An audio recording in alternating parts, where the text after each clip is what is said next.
हमारी विशेष श्रृंखला मृत्यु के बाद का सच के एक और बेहद महत्वपूर्ण एपिसोड में आपका स्वागत है।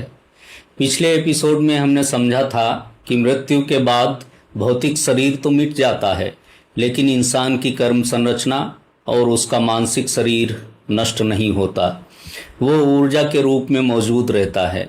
इसी से जुड़ा एक बड़ा व्यवहारिक सवाल हमारी आज की पढ़ी लिखी युवा पीढ़ी पूछती है, डॉक्टर साहब, ये जो हम हर वर्ष पितृपक्ष में श्राद्ध या तर्पण करते हैं, क्या वो जल और तिल सचमुच हमारे पूर्वजों तक पहुंचता है या यह सब सिर्फ एक भावनात्मक संतोष है?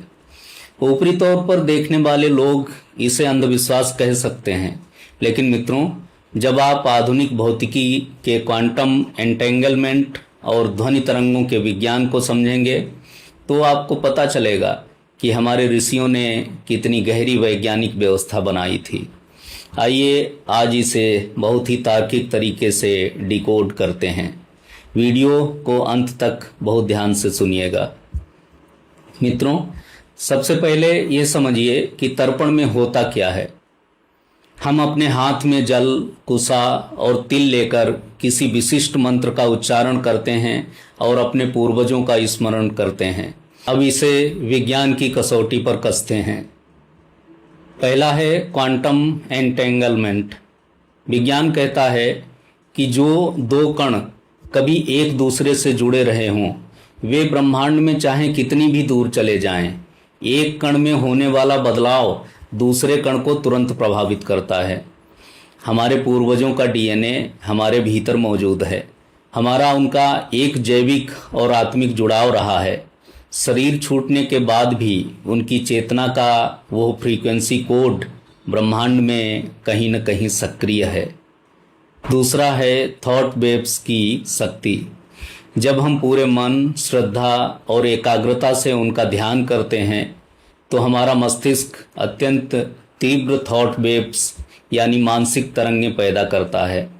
मंत्रों की विशिष्ट ध्वनि इन तरंगों को एक माध्यम देती हैं।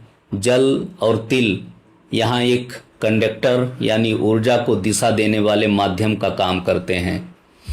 जैसे ही हमारी भावनाएं और मंत्रों की फ्रीक्वेंसी आपस में मिलती हैं, वो सीधे उस विशिष्ट चेतना से जाकर सिंक या रेजोनेट हो जाती हैं जहां हमारे पूर्वज मौजूद हैं।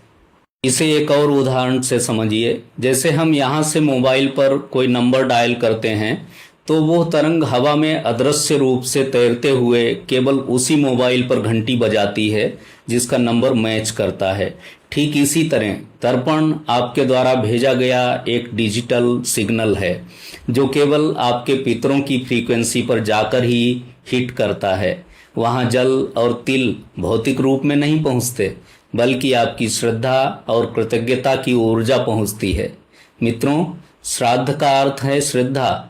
ये मरे हुए लोगों को भोजन कराने का कर्म कांड नहीं है, बल्कि अदृश्य जगत में यात्रा कर रही उन आत्माओं को अपनी पवित्र भावनाओं का बल देना है।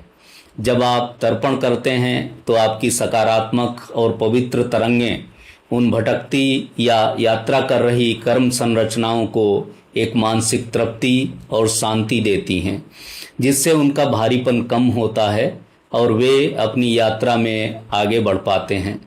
बदले में उनका वो प्रोटेक्शन एनर्जी फील्ड आपके जीवन को शुभ आशीषों से भर देता है।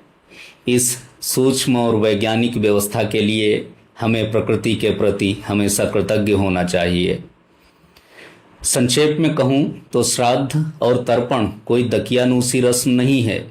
यह ब्रह्मांड की एक कोने से दूसरे कोने तक चेतना के माध्यम से संवाद करने का एक बहुत ही सुव्यवस्थित विज्ञान है। अपने पूर्वजों के प्रति कृतज्ञ रहिए, क्योंकि उनकी ऊर्जा की जड़ें आज भी आप में हरी हैं। कमेंट बॉक्स में मुझे बताइए कि क्या आपने कभी तर्पण या पूर्वजों के स्मरण के समय एक अनूठी मानसिक शांति महसूस की है? और पूरे तार्किक गौरव के साथ लिखिए पितृदेवाय नमः। इस तार्किक वीडियो को समाज से भ्रम दूर करने के लिए यूट्यूब, व्हाट्सएप और फेसबुक पर जमकर शेयर करें। हमारे पेज को सब्सक्राइब करना ना भूलें। सजग रहिए, तार्किक बनिए, स्वस्थ रहिए। धन्यवाद। जय हिंद।